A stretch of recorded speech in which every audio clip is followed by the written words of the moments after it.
Thanks for joining us. I'm Chris Tanaka with a WBZ News update. A big effort from MassDOT, the MBTA, and emergency responders to prepare for a potential crisis on the T. Teams from Cambridge, Somerville, and the MBTA all gathered inside Porter Station on the Red Line overnight.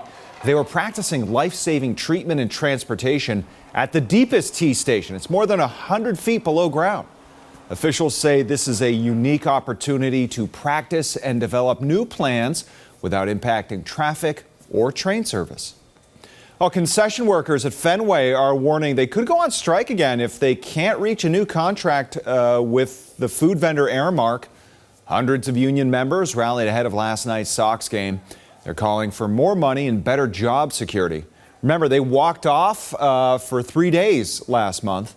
Aramark says it's looking forward to bargaining in good faith and reaching an agreement that works for everyone. Well, Boston is one step closer to appointing a rat czar. The city council is moving forward with an ordinance aimed at creating an office of pest control. At a meeting yesterday, Councilor Ed Flynn called it both a public health and public safety issue. Councilors are also moving forward with an ordinance to begin using rat-resistant trash containers in neighborhoods with high rodent activity.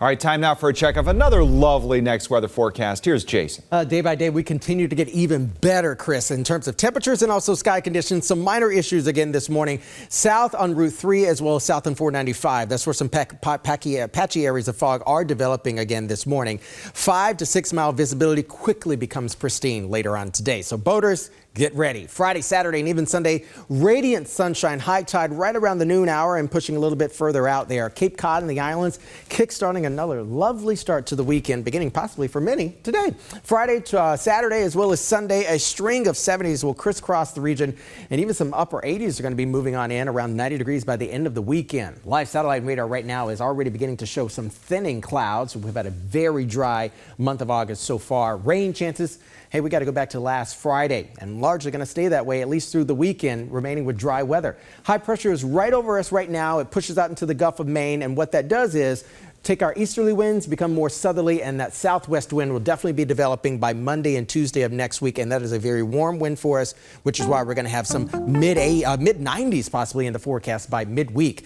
A string of 80s become the 90s Sunday around 90 degrees, and day by day we get even warmer. Chris? How about that, Jason? All right, this has been a WBZ News Update. I'm Chris Tanaka. Have a great day.